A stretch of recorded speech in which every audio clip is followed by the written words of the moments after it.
eu convido o professor Geraldo Prado, que é advogado no Brasil e em Portugal, ex-professor da Universidade Federal do Rio de Janeiro e professor visitante da Universidade Autônoma de Lisboa. Muito obrigada, professor Geraldo Prado. Seja bem-vindo.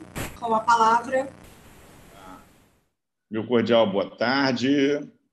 Agradeço imensamente pelo convite e quero fazer isso na pessoa do Dr. Marcos Camargo, da doutora Daniele Ramos e do queridíssimo amigo, pedir só licença aqui para diminuir a tela, perdão, do queridíssimo amigo Érico Negrini, que é um entusiasta da justiça, da dignidade da pessoa humana e do trabalho que todos vocês, peritas e peritos, fazem, contribuindo para que possamos ter uma justiça de qualidade em todos os seus âmbitos.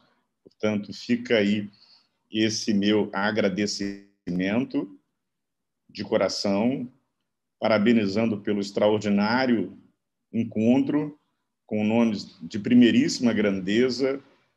Eu não creio que haja, pelo menos até o momento, um encontro do gênero com tanta gente competente. E passo, então, ao meu tema. Eu quero salientar o seguinte. Eu sei que, em um seminário técnico, tratar de temas de história do processo penal pode ser enfadonho, pode ser algo cansativo.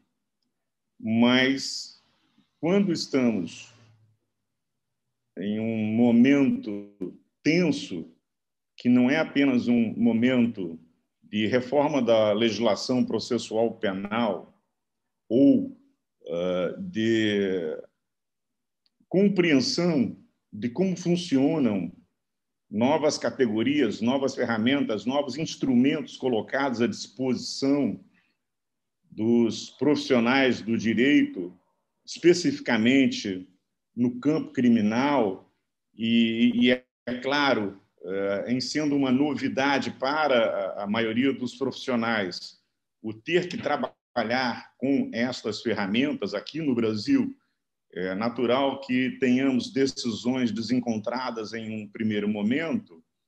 Portanto, existe uma expectativa de que o seminário possa ser esse lugar de encontro de nortes, esta bússola para a facilitação do trabalho de todos os juristas práticos, que são aí juízes, advogados, integrantes do Ministério Público, autoridades policiais, agentes da autoridade, os peritos, que são nosso público principal neste encontro, há essa demanda por o norte. Qual é a nossa bússola em termos teóricos? E eu sei que o seminário, na minha opinião, pelo menos, tem atendido plenamente a esta expectativa.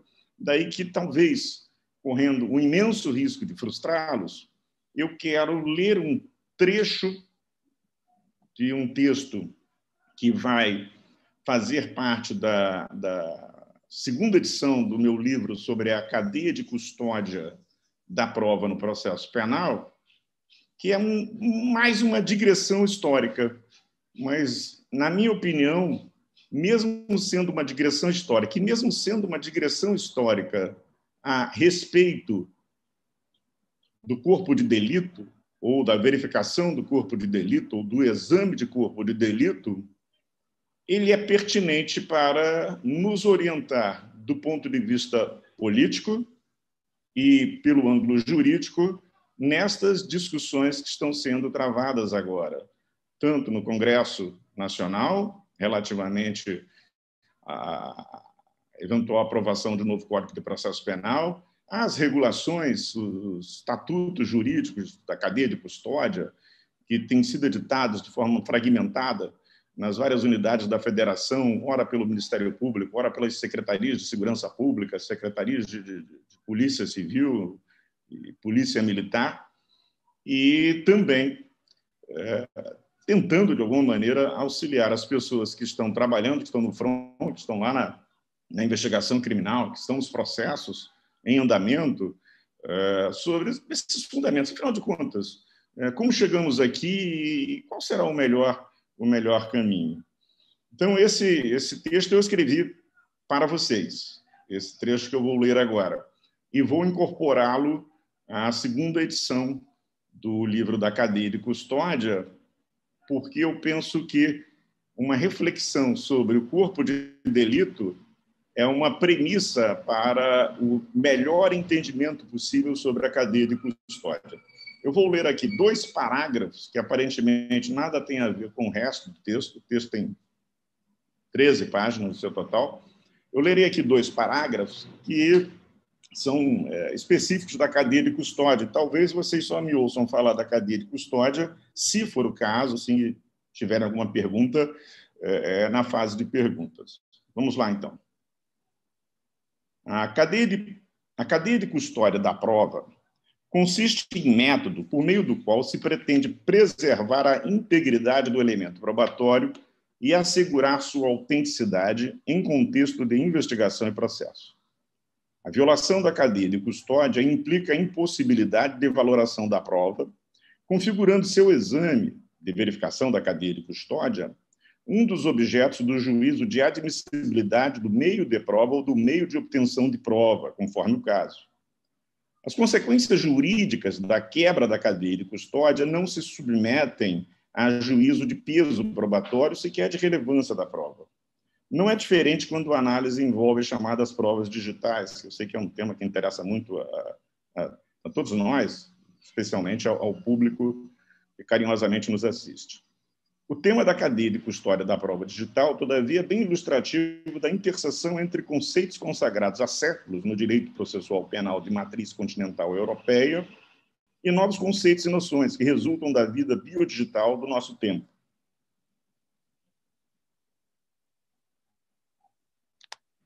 Didaticamente, portanto, a compreensão da matéria requisita sejam revisitados, em primeiro lugar, a noção e o papel do corpo de delito na apuração da responsabilidade criminal.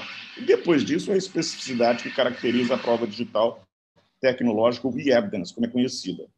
Aqui, hoje, eu vou falar apenas do corpo de delito.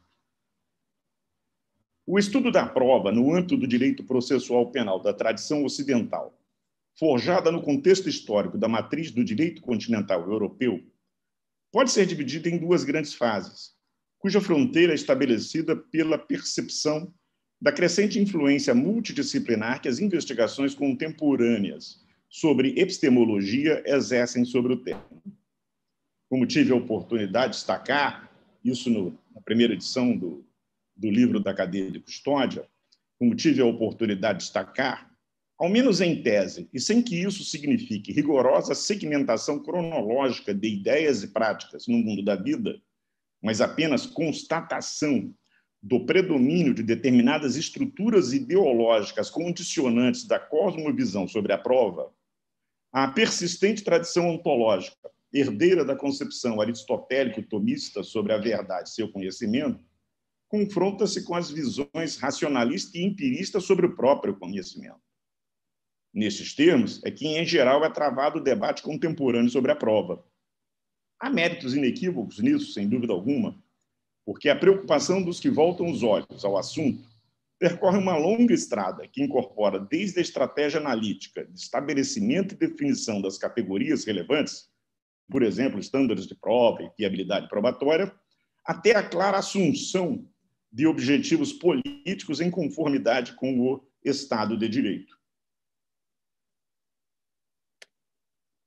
A riqueza da contribuição da epistemologia aplicada ao direito pode ser medida pela dissolução de resistentes mitos acerca da prova, tais como a verdade real e a superioridade cognitiva e intelectual do juiz sobre os demais atores do processo, cujas consequências divisam-se na singularidade dos casos criminais e também como expressão da repressão massiva, cuja envergadura estatística denuncia a olho nu a instrumentalização do sistema de justiça criminal para fins políticos. Alinho-me na fileira dos que ressaltam a importância do aperfeiçoamento diário das pesquisas e aplicações práticas da, chamemos assim, epistemologia jurídica no campo da prova.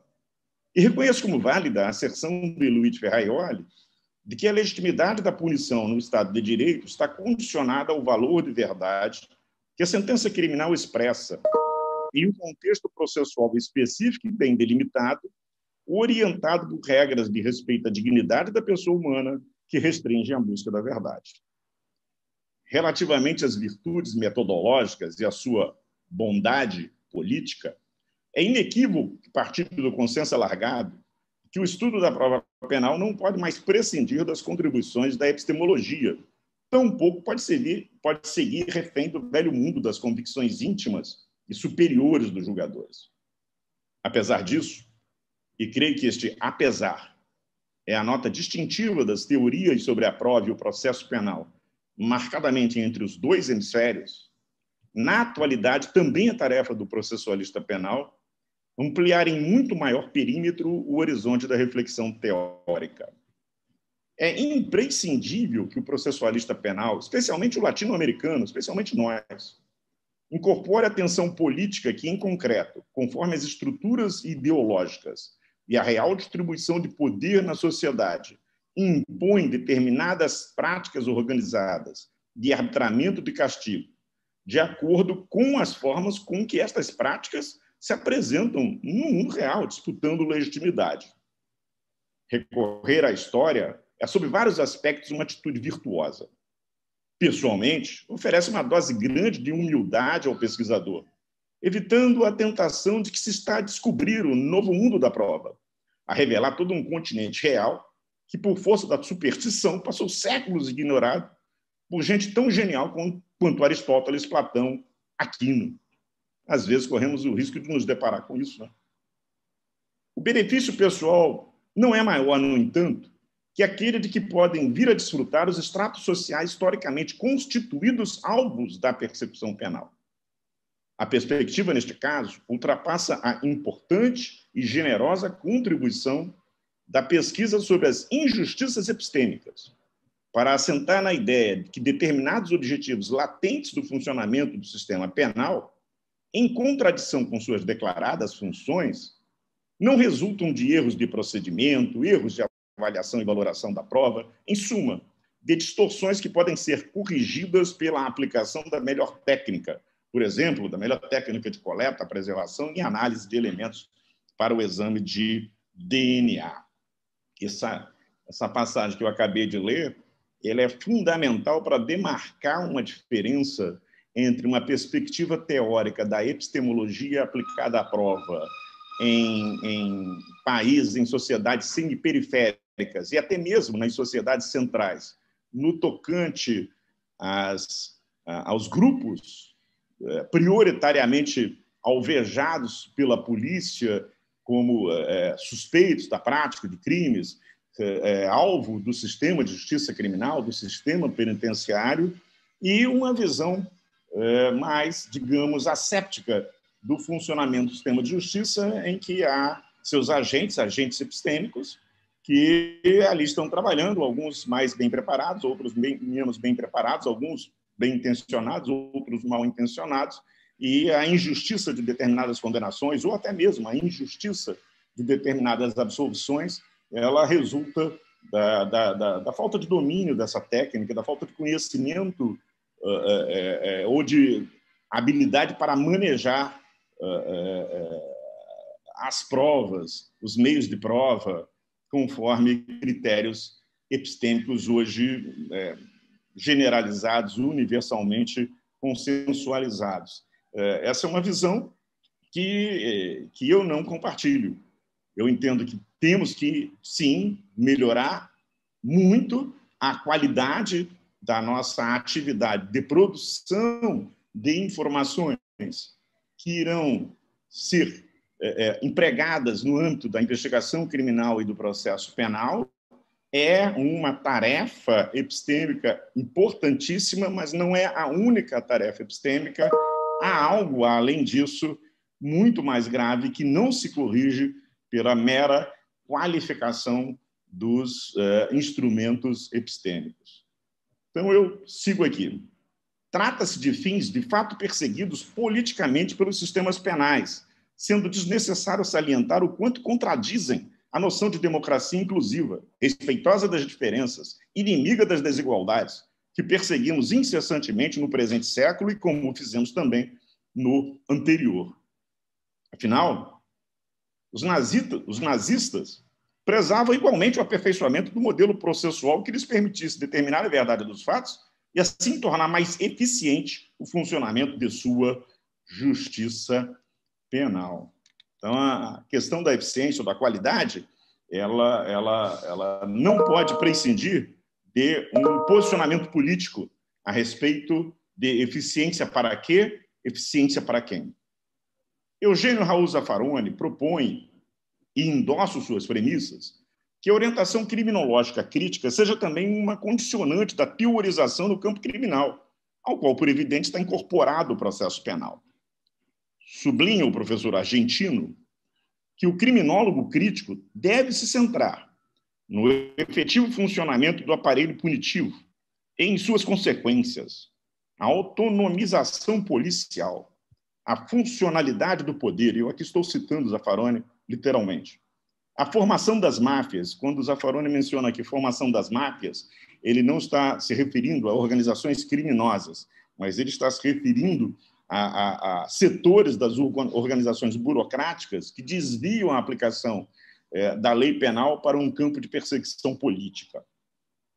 As lutas entre grupos marginais, os resultados letais da proibição penal, que são agora denominados resultados colaterais, os resultados letais da proibição penal, nós podemos ver hoje um contraste entre uma política que incorpora a produção e uso da cannabis sativa para fins medicinais no hemisfério norte e a política criminal de drogas que a América Latina pratica, que o Brasil pratica, e as tantas mortes de pessoas nesse contexto de, entre aspas, guerras drogas. E aí sigo aqui com o Zaffaroni. Em suma, na demonstração de que o objetivo manifesto da lei se distancia disparatadamente da função real que cumpre o poder punitivo que efetivamente se exerce.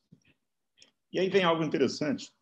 O autor argentino formula essa proposta metodológica ao apreciar a obra de 1632 de Friedrich Spee, Cautio Criminalis, Cautela Criminal, escrita por este padre jesuíta considerado o iluminador do iluminismo alemão, em oposição às regras materiais e à interpretação canônica das processuais descritas na Constitutio Criminalis Carolina de 1532. Em outro evento, na próxima segunda-feira, aprofundarei algo mais a respeito deste ângulo de delimitação do objeto do processo penal. Na próxima segunda-feira, vou falar a partir da nossa experiência brasileira num evento, trazendo os dados da realidade brasileira e como esses diferentes ângulos pelos quais nós olhamos a atividade probatória, eles fazem toda a diferença teórica e praticamente. Seguindo aqui, por ora, aquieto-me propondo abordar o corpo de delito ou a verificação do corpo de delito como pressuposto da cadeia de custódia das provas. Parto de duas premissas. Com o Foucault de verdades e formas jurídicas, arqueologia do saber, genealogia e microfísica do poder, entendo que o conhecimento incorpora uma dimensão política que não lhe é externa, que não lhe é meramente restrição ético-jurídica ao conhecimento de algo ou ao emprego do que, em certas circunstâncias antiéticas e antijurídicas, se veio a conhecer. A dimensão política do conhecimento faz parte do próprio conhecimento, isto é, a integra. A segunda premissa toma com imenso cuidado a advertência de Peter Burke de que o passado é um país estrangeiro, para ainda assim observar como tensões e oscilações políticas conformaram teorias jurídico-penais e delimitaram de tal modo o campo processual penal que, retomando Zaffaroni nos comentários ao Cautio de Spee, desde o século XVII, de fato, não há nada de original relativamente às estruturas ideológicas básicas que definem nosso sistema penal. Uma das autoras que eu gosto muito, ela trabalha a questão da hipervigilância digital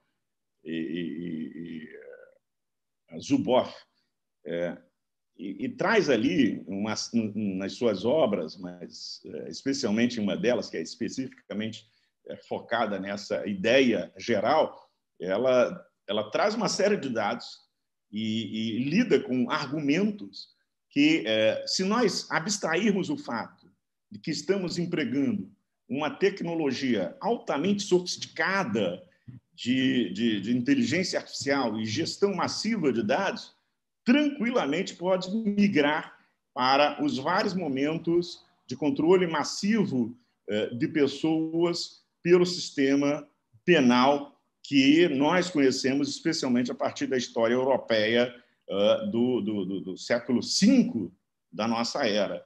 Então, Zaffaroni ele vai fazer uma afirmação, e, como eu disse, eu adiro também a essa premissa dele, de que nós não estamos verificando, do ponto de vista das estruturas ideológicas que condicionam o funcionamento do sistema hoje, nós estamos encontrando uma novidade nele, estamos vendo algo que, basicamente, já conhecemos, mas podemos querer não reconhecer.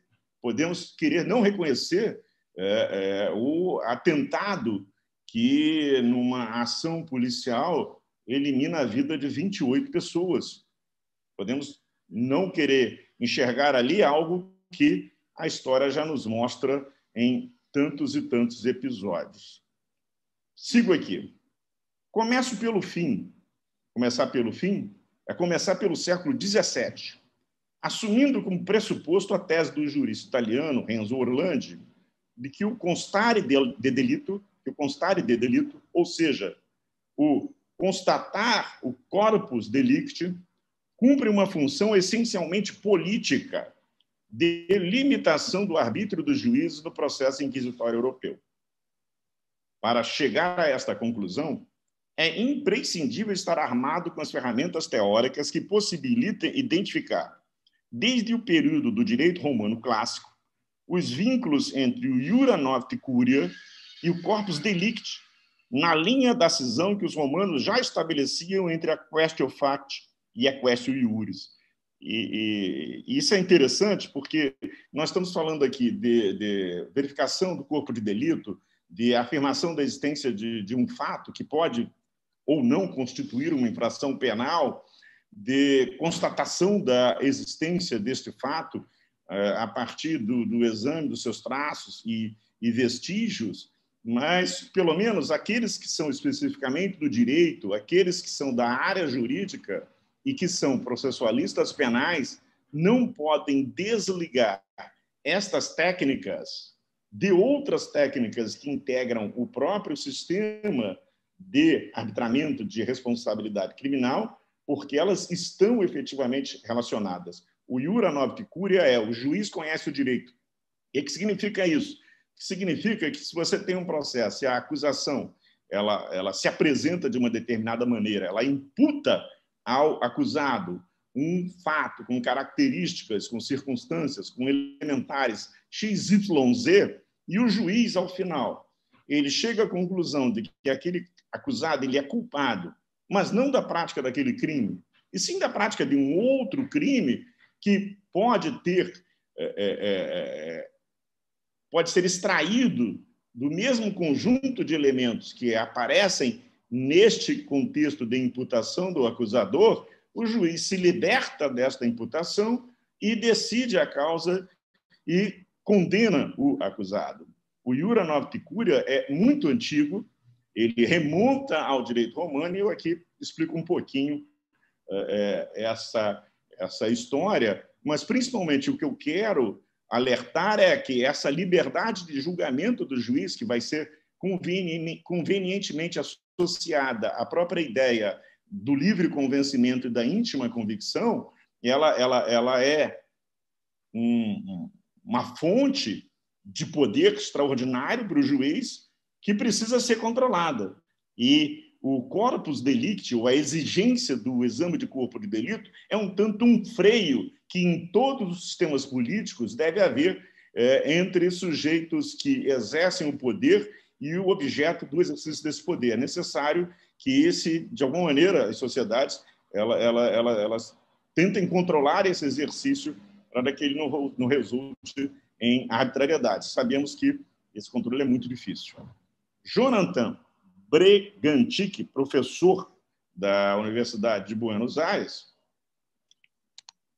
remonta a cisão entre questão de fato e de direito ao século II a.C., sublinhando o caráter processual do direito romano em geral e, particularmente, em matéria penal, algo que o caráter processual, né, do direito romano, particularmente em matéria penal, algo que aparentemente é possível confirmar nas Institutas de Gaio, vigentes ali, né, editadas ali provavelmente entre os anos 138 e 178 da nossa era, nos parágrafos 182 e seguintes dos terceiros comentários, com referência, no que nos interessa, à prova do furto e do homicídio.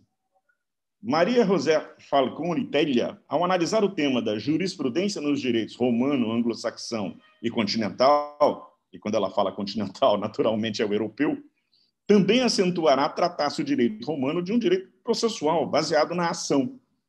Em outro momento, eu citei também, extraordinário pensador, referência para todos que mergulham nessa área, que é o Mommsen, em que ele vai falar da prova documental no direito romano e de como a prova documental ela está aparelhada com essa nossa verificação do corpo de delito hoje. Retornando a Bregantic, este afirma que na Roma de Diocleciano e Maximiliano, em torno do ano 294 da nossa era, a cisão entre iuris e facti funcionou como propulsora dos poderes do magistrado, que tomavam forma na busca da verdade, a veritas, em detrimento da mendácia, em detrimento da mendácia, isto é, da astúcia das partes. Nilo Batista, em seu primoroso Matrizes Ibéricas do Sistema Penal Brasileiro, rastreará nossas práticas penais ao tempo da dissolução do Império Romano do Ocidente, com as chamadas invasões bárbaras, a partir do século V, e apresentará argumentos, a meu juízo, sólidos, acerca da polifonia jurídica e jurisdicional que tomou conta daqueles tempos na Europa continental, em uma mescla nem sempre equivalente, tampouco respaldada nos éditos oficiais, entre os costumes germânicos, sua cosmovisão, que interpretava o processo de adjudicação de castigos, com a sua paleografia da dúvida, como resolver um caso se estamos diante da dúvida, não sabemos se o acusado cometeu ou não um crime. Os povos germânicos tinham lá a sua forma de encarar isso. Diante do quê? Em face do quê? Da convocada tarefa racional de reconstrução probatória dos episódios submetidos a julgamento, que eram tanto a herança do direito romano comum.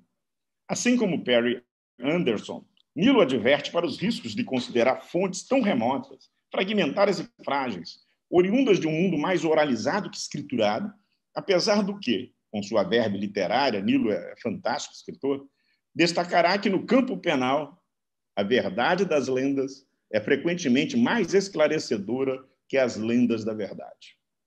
O historiador português Mário Júlio de Almeida Costa ratificará a compreensão dominante de que, ao tempo das invasões germânicas na Península Ibérica, o direito vigente, com todas as dificuldades que podemos imaginar, era o direito romano comum, ora mesclado aos direitos consuetudinários dos povos germânicos, ora aplicado em dualidade com estes ou com o de origem eclesiástica, ora dominante, apesar de que, como ressaltou Nilo Batista, ainda quando aparentemente dominante, o direito das fórmulas, aqueles povos haveriam de experimentar uma germanicidade envergonhada. Vamos ver o que significa isso. A importância deste pluralismo jurídico para o nosso tema reside no fato de que a transição da pena privada para a pública, do direito penal doméstico para o organizado, burocratizado, institucional, e a preferência pelo confisco em detrimento da composição incidiram sobre os fins do processo. Nós estamos acostumados a pensar o processo penal a partir da pena privativa de liberdade, ou mesmo daquelas penas de castigos, né?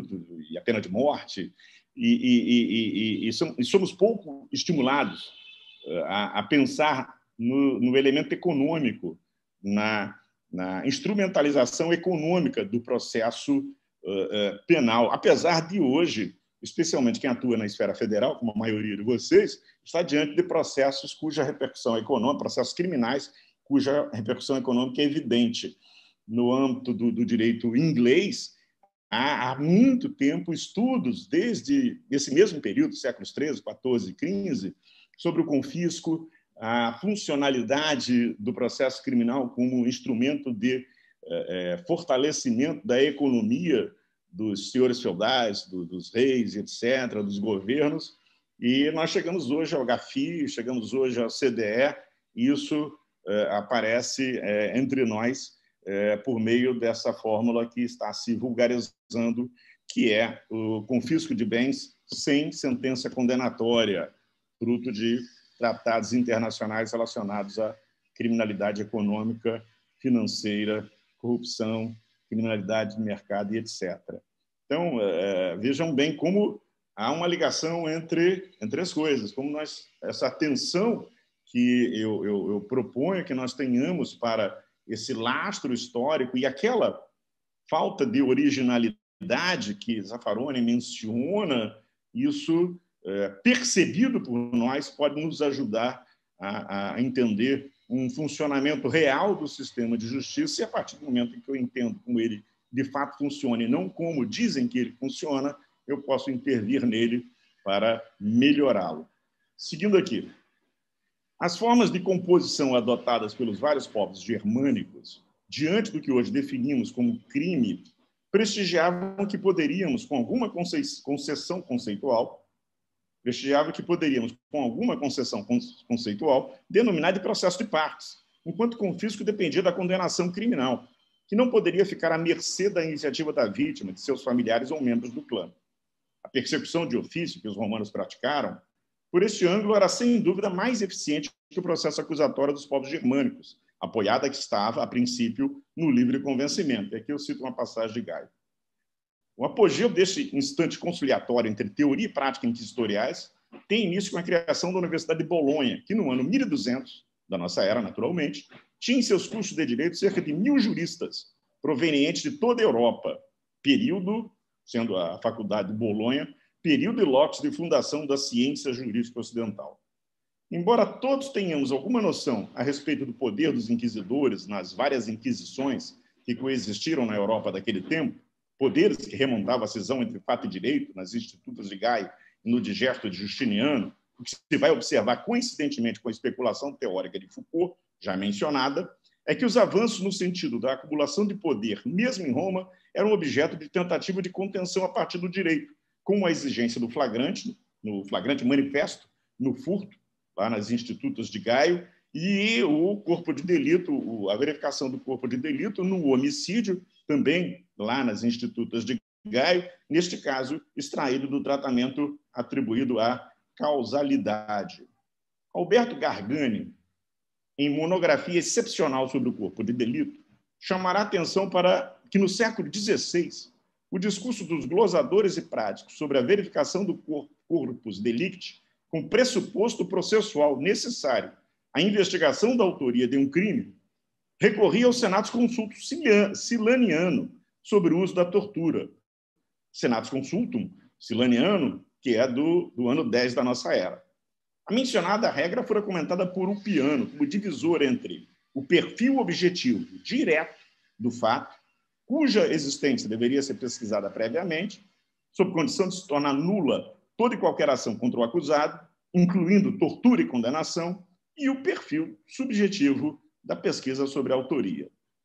Tratava-se de atender ao requisito da veritas delicti, que reclamava, nos casos de homicídio, a presença do corpus mortum, de onde se originou a expressão corpus delicti, em substituição ao constare de corpore delicti. Para os não cultores do direito, o episódio de recuperação e afirmação da veritas delicti pelo direito comum do século XVI, uma espécie de sindicância prévia ao procedimento inquisitório, poderíamos chamar nossa primeira etapa da investigação criminal, extraído da Decretal de Inocêncio III de 1215, pode parecer curioso. Esse episódio pode parecer curioso. Ao processualista penal de orientação criminológica, eu já estou caminhando aqui para o fim da minha fala, ao processualista penal de orientação criminológica, no entanto, é causa de um constatar teórico diferenciado, um constatar teórico diferenciado. Com efeito, até onde é sabido, a exigência do corpo de delito remonta a 1525, em edito da Grande Corte do Bispado de Nápoles, que impunha um acertamento prévio do fato ao início da investigação sobre a autoria e responsabilidade penal. 7 anos depois, a regra estará prevista na Constitutio Criminalis Carolina, a grande lei do extraordinário território romano-germânico, Império Romano-Germânico, a grande lei processual penal de 1532, outorgada por Carlos V, cujos domínios de seu império incluíam Nápoles, onde 7 anos antes havia sido editado o regramento que eu mencionei, chegando ainda à ordenação criminal francesa. O propósito de documentação e conservação da função probatória dos traços deixados pelo delito, antes de se passar a inquisitio contra certam personam, um concreto precedente da cadeia de custódia das provas, é ressaltado por Gargani, que esclarece. Aí eu estou citando diretamente o nosso professor italiano de hoje. Na verdade, o juiz tinha que ir ao local do crime e fazer uma inspeção sumária, recolhendo, se possível, os vestígios, a fim de melhor preservá-los e mantê-los seguros. Nós temos que compreender aqui que esse nosso juiz inquisidor, ele cumpria basicamente a função da nossa autoridade policial, do nosso investigador policial, com seus auxiliares. Isso fala juiz, né? A gente pode pensar que é o nosso juiz que aguarda uma acusação. Nada disso. Esse é o juiz inquisitorial. Ele principalmente cumpria funções policiais. É necessário lembrar que, desde o século XIII, os procedimentos inquisitoriais haviam reinstitucionalizado a tortura como método auxiliar e depois principal de apuração da autoria e obtenção de confissão, em um universo de penas de extraordinária violência dirigidas aos hipotéticos autores das consideradas graves infrações penais. Nesse sentido, a exigência prévia do exame de corpo de delito veio a se constituir em um requisito garantista por limitar o poder do juiz.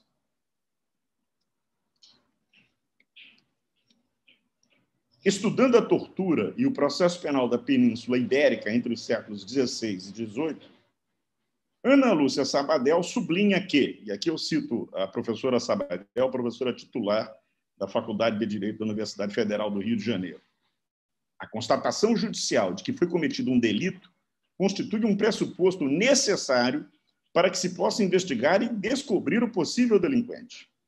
Assevera Sabadell que a verificação do corpus delicti caracterizava a primeira fase do procedimento inquisitório espanhol, configurando prática garantista em consideração ao seu tempo. Estou citando aqui diretamente a professora Sabadell, e todos os autores, eles mencionam a previsão da punição criminal do juiz que investia contra o acusado para obter dele uma confissão da prática de um crime, sem que antes tivesse em seu poder a prova da existência da própria infração penal. A curiosidade que mencionei, essa curiosidade, ela é uma curiosidade porque ontem fizeram uma pergunta ao professor, ao nosso mestrando querido, uma inteligência excepcional, Caio Badaró. Essa história aí vai como é que é? O projeto do Código de Processo Penal e essa abdicação do corpo de delito, como é que isso vai ser, né? Vamos ver como é que isso vai ser.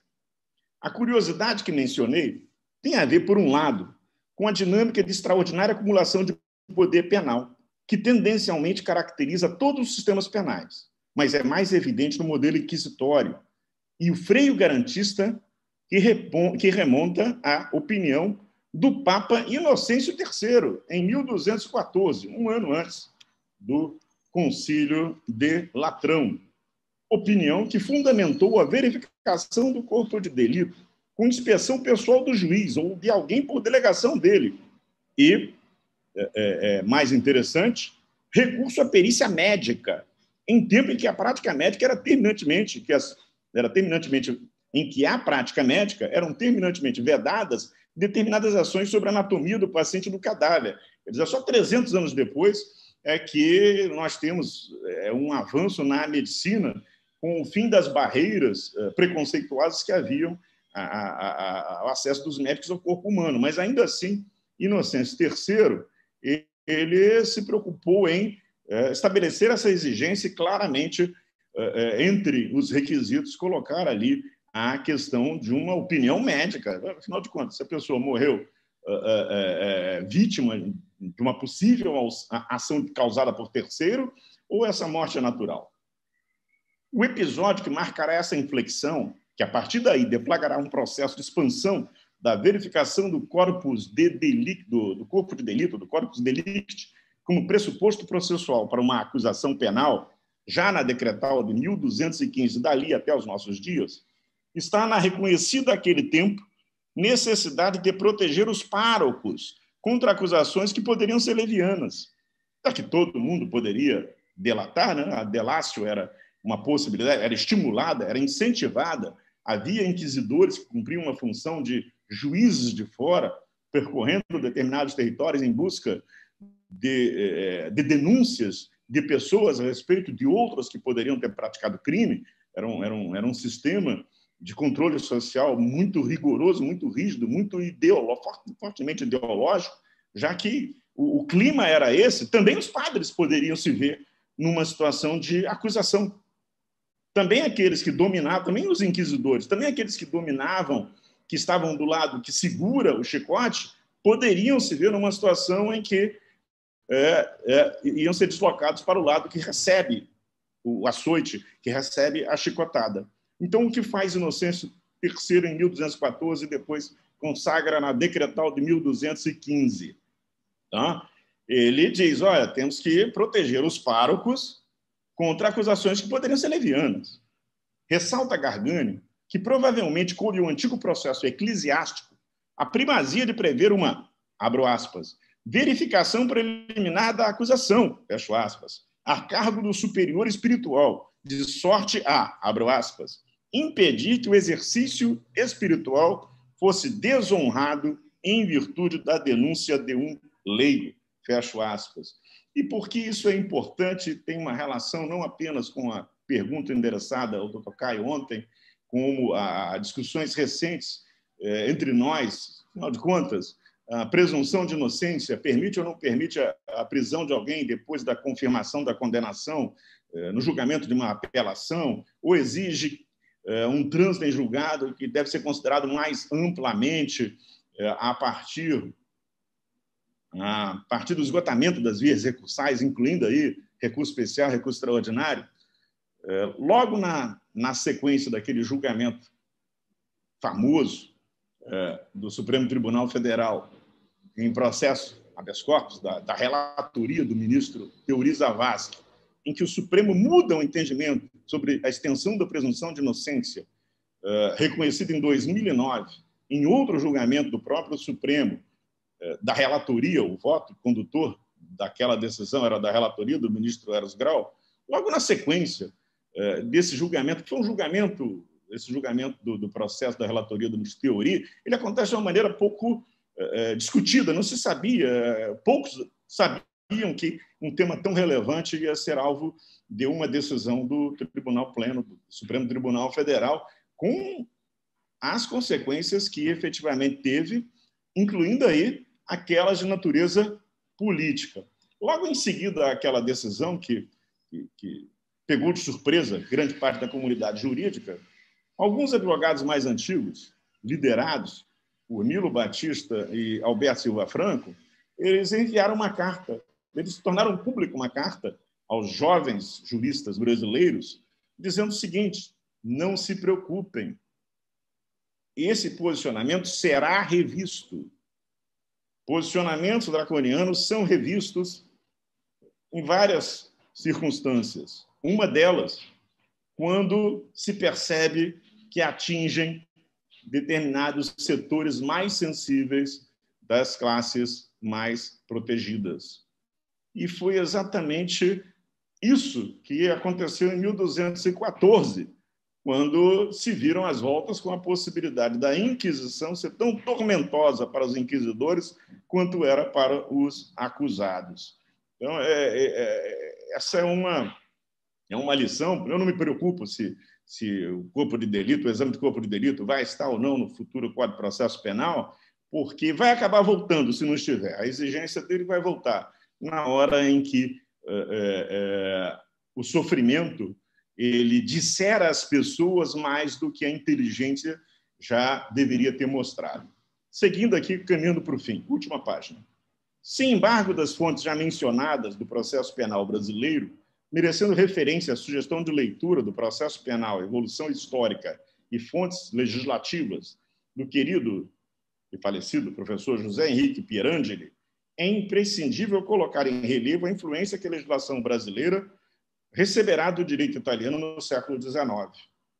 Com efeito, em 1863, Francesco Carrara comentará a previsão do tipo legal de homicídio no direito italiano.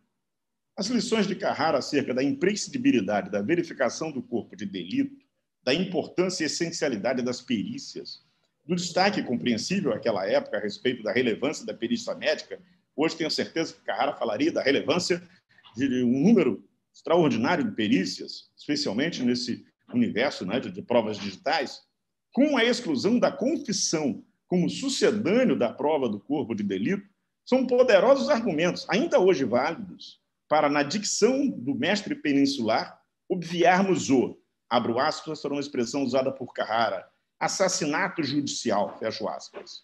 Se naquele tempo Carrara era literal por causa da pena de morte legalmente prevista, não pode haver a menor dúvida de que ainda existem muitas formas de matar uma pessoa valentes do processo penal.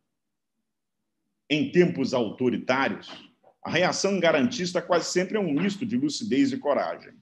Com a proclamação da República, vieram as legislações processuais penais dos estados e do antigo Distrito Federal. Assim é que, em 1925, é editado o Código de Processo Penal do Distrito Federal, Rio de Janeiro. Os artigos 193 e 194 deste estatuto regulam a verificação do corpo de delito, insubstituível pela confissão, em que, inspirado o Código, esse do Distrito Federal, muito mais do que o próprio Código Criminal do Império de 1832, nas lições de Pereira e Souza acerca da imprescindibilidade do exame de corpo de delito. Estava assim redigido o artigo 194 do Código de Processo Penal do Distrito Federal, e com isso eu vou encerrando a minha fala. O exame de corpo de delito é base essencial do procedimento criminal e não pode ser suprido pela confissão do acusado. Eu vou repetir. O exame de corpo de delito é base essencial do procedimento criminal e não pode ser suprido pela confissão do acusado. Como é que eu posso terminar esse nosso encontro agora? Como é que eu posso concluir essa minha fala? Dizendo a vocês o seguinte: vivemos no tempo das imagens, vivemos nos tempos do imediato, vivemos nos tempos em que uma reflexão mais aprofundada ela é considerada chata, ela é considerada desagradável, ela mexe com uma densidade, com uma condição intelectual que precisa ser musculada, precisa ser fortalecida para que a imagem não substitua a essência das coisas. Nós estamos diante de um cenário em que temos que nos recusar a tomar decisões apressadas. Temos que, claro, sempre melhorar a qualidade dos instrumentos que estão colocados à nossa disposição para o arbitramento, a verificação e arbitramento eventual da responsabilidade penal. Mas não podemos nos enganar de que, por melhor que façamos as coisas, não estaremos sendo instrumento também de injustiça.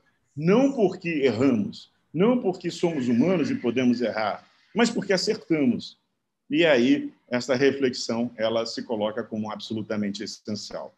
Eu quero agradecer muito a paciência de todos, pedir enorme desculpa se ultrapassei o tempo delimitado para a fala mas eu tinha como importante fazer esse registro, porque não o há, em geral, nos livros de processo penal no Brasil. Muito obrigado. Professor, muito obrigada pela sua contribuição, pela sua apresentação. A gente está com um horário um pouquinho apertado, mas eu não vou deixar de fazer uma pergunta para a gente fechar essa sua fala, tá? A pergunta é do perito criminal federal José Viana. Ele pergunta o seguinte: a ideia do corpo de delito, como os conjuntos dos vestígios deixados pelo fato penalmente relevante, já não é um conceito ultrapassado, à medida que transmite uma ideia equivocada de que esse conjunto de vestígios tem o intuito de materializar ou corporificar um delito, quando, na verdade, há situações em que esse conjunto de vestígios pode demonstrar que houve ou não crime, a exemplo de um homicídio? Exatamente. Não é que se trate de uma ideia ultrapassada, é que é necessário, e isso faz parte de um processo de linguagem, pelo qual as categorias do direito inevitavelmente passam, relação jurídica, ação e etc. O sentido da axio romana é completamente diferente do sentido da ação que nós concebemos hoje. O sentido da relação jurídica ele foi sendo alterado nos diversos momentos de transformação da própria organização das burocracias, das hierarquias de justiça civil, criminal, conforme nós vamos avançando de um Estado territorial nacional para os modelos estatais atualmente. Então, quando a gente fala o nome, eu peço desculpas, que eu não, é José Viana, é isso? Isso. Perfeito. Isso. Então, José Viana, quando a gente fala em constare de delicto ou corpus delicti, nós não estamos falando na perspectiva do Inocêncio III ou sob a ótica do Carlos V. Nós estamos falando sob a ótica garantista de que nós não podemos partir para o corpo de alguém sob a forma de medidas cautelares, sob qualquer forma que seja, sem estarmos seguros de que a única autorização possível para avançarmos nessa direção é uma certa garantia provisória sempre de que aquele fato que pode constituir uma infração penal, ele pode ter sido realidade. Então, veja ontem também isso foi colocado aí, o professor Caio, o doutor Caio falou muito bem, a prova legal negativa, quem fala maravilhosamente bem da prova legal negativa é o nosso querido Antônio Magalhães Gomes Filho, mestre de todos nós. Vamos ver o lado negativo disso. O que interessa é um mecanismo de prova sobre a prova, ou de FIA, para usar uma terminologia contemporânea e do campo da epistemologia, é de prova sobre a prova, é de controle sobre a qualidade daqueles elementos, para que esse ponto de partida seja também, eventualmente, uma proibição de partida. Seja uma proibição de partida. É falsa a afirmação de que é possível separar rigidamente o elemento material do direito penal do elemento processual. Quando alguém vai e sofre alguma coisa, uma prisão preventiva, por exemplo, não à toa esse tempo de prisão preventiva é descontado da pena, se vier a ser condenado, porque a realidade fenomênica é uma só. Ela é uma só. Então, diante desse cenário de forte compressão de direitos vitais das pessoas, eu uso essa expressão corpo de delito não com o seu sentido atribuído a ela ali pelos práticos, atribuído pelos glosadores e incorporado em modelos inquisitoriais, mas pela ótica garantista, o que questiona de forma dura a flexibilização disso no projeto de Código de Processo Penal. Por esse dilema, o Oscar von Bülow passou também no século XIX, ele tinha que nomear alguma coisa e o que as pessoas entendiam era a relação jurídica, que vinha do direito privado romano. Então, ele teve que chamar alguma coisa que não tinha nada a ver com relação jurídica de relação jurídica para mostrar às pessoas, olha, quero vocês em juízo, não quero vocês se estapeando no meio da rua, duelando ou recorrendo a outras práticas não estatais de arbitramento e responsabilidade. Então, concluo assim, um extraordinário professor lá de São Paulo, meu Deus, o Tucci, filho do Rogério Lauria Tucci, agora o nome me fugiu, que ele trabalha uma categoria, João, que é a da linguagem processual. Então, eu posso ter eu tenho que ter uma teoria da linguagem processual que me permita fazer essa diferenciação, que no campo do direito privado e outros campos também ela é feita. Família, etc, etc. Agradeço muitíssimo a sua pergunta. Professor, a gente tem alguns comentários no YouTube, a maior parte deles elogiando a tua explanação. Eu tinha até uma outra pergunta, inclusive um comentário do teu amigo, como você citou, do Érico Negrini. Ele me pediu até para ler, eu não consigo fazer isso porque ficou um pouco longo e a gente está com um prazo bem apertado, em razão do Palhares, que vai entrar para falar um pouquinho do grupo de trabalho, que não estava na nossa programação, e acabamos ajustando por ser um assunto que vai ser de grande importância também em contribuição. Mas eu agradeço a gentileza da sua participação, de ter aceitado o convite, e peço que você leia os comentários ali no Question and Answers aqui da plataforma do Zoom. Depois me manda, porque eu falo sobre prova digital, mas se eu não tiver apoio do Caio, da Cecília, da Lidiane, que são ali a minha retaguarda lá no escritório, Claro. Eu fico em péssimos lençóis. Então, equipe, é isso mesmo. Tudo é coletivo. O processo de Exato. crescimento é coletivo e as alegrias também são coletivas. Então, se puder dar um jeitinho de passar isso para mim, pode deixar. Eu estou muito feliz de estar com vocês. E estamos realmente juntos em todos os sentidos. Não apenas sempre bem-vindo. Acadêmico, mas político também. Obrigado. Obrigada.